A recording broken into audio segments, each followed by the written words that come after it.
Aloha everyone, happy summer. Well, actually, it's not going to be summer for a few more days, but I have been very excited to share with you my chamomile. Here's one of my chamomile plants here on my roof deck. I had done a little shorter video earlier where I talked about the more you trim and harvest, the more it grows. And this guy, really, look how productive it is. It is in full bloom. And if you want to zoom in a little bit, my cameraman, I can show you where I had clipped before. But see this? That's where I had trimmed earlier, and then it just grows new side shoots. So the more you trim it, the more it grows. Like here, you can kind of see over here. Those two buds I had trimmed off earlier, but then look how many more buds. It grew probably like 10 more buds from that trimming. So I'm going to be trimming today to show you how I harvest chamomile and also to make chamomile tea, one of the nicest, soothing, non-caffeinated beverages you could have anytime. You can have it hot or cold, and it's so soothing and so good for you, and it smells amazing. So here's the thing that I would like to tell you though. This chamomile is a variety that is basically, you harvest the blossoms. There's other types of chamomile where you can also use the green stems and the leaves for tea. But this variety, you save the buds and the flowers and the petals for making tea. Okay, so I have these handy dandy kid scissors because somehow I lost my gardening scissors. But for now, we'll just go ahead and start harvesting. And all you do is you take a couple of buds and then just cut at the stem. And I have this beautiful wooden bowl that, oops, my hair fell in there. Get that out. My daughter actually had one from a competition for Hawaiian hula, and this is a Pacific Island hardwood bowl, hand carved. So you want to put your harvest and items in either a bowl that's like not been treated or a porcelain bowl so you don't get any chemicals and things. And personally, I don't really like using plastic bowls because plastic can still give off fumes, and we're going to leave the chamomile buds in here to dry. So to have something natural is better. So I just go ahead and just clip and see.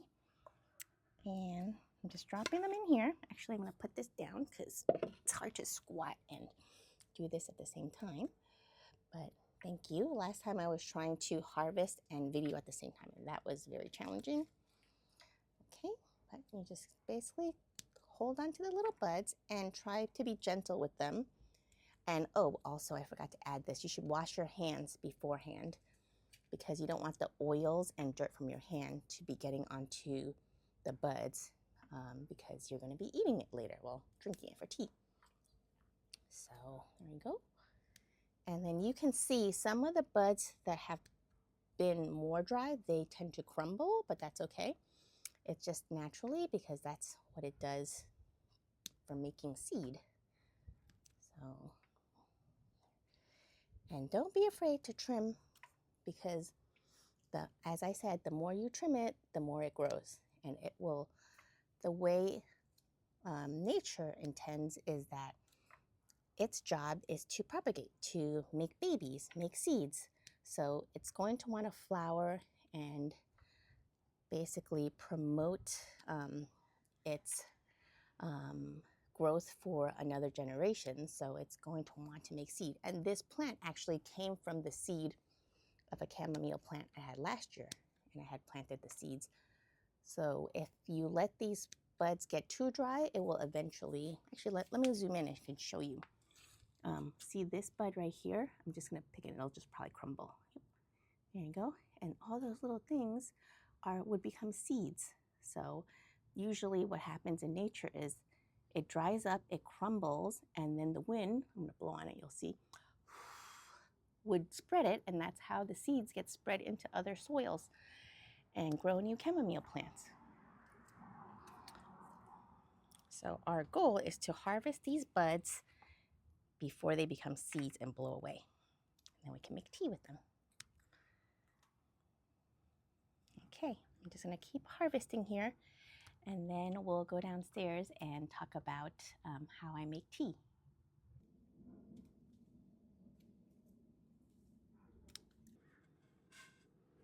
Great.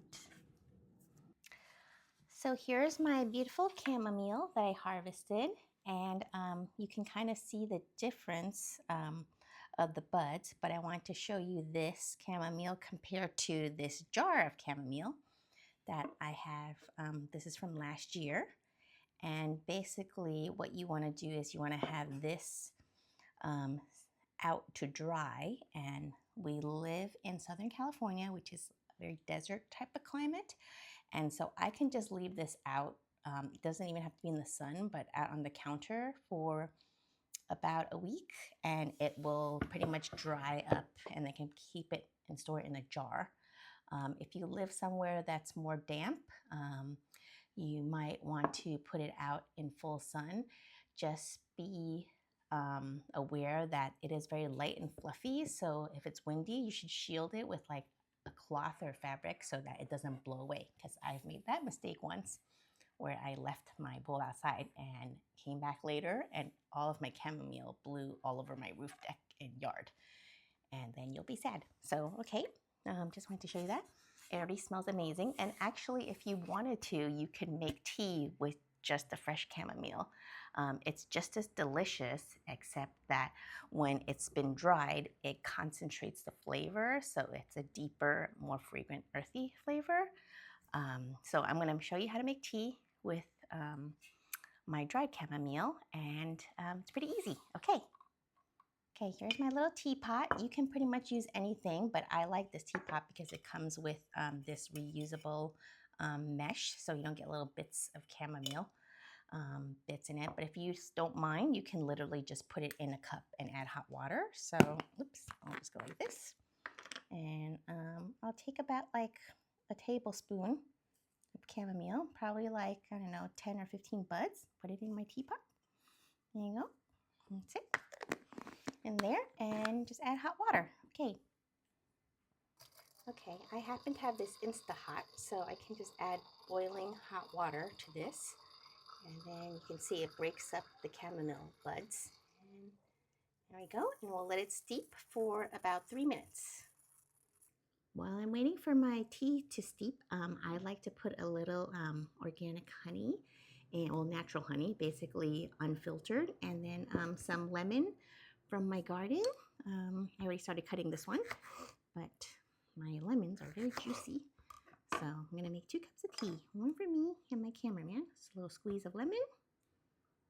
And I like to use unfiltered honey because I love the flavor. This honey I actually got from a farm in the Central Valley, but yeah, it's nice and earthy flavored. And then also the nice thing about using a wooden or a porcelain spoon is that you don't get the metallic taste. So I don't really, I usually try to use a wooden spoon or a porcelain spoon for my honey. And then I'm ready to put my tea in here. Okay. Beautiful. I can already smell how nice that chamomile is.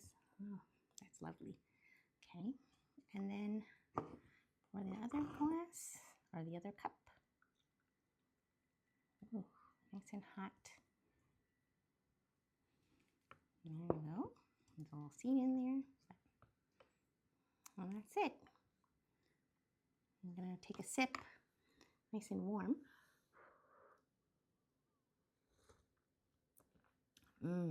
That's nice. Very warm and soothing. Well, enjoy your afternoon.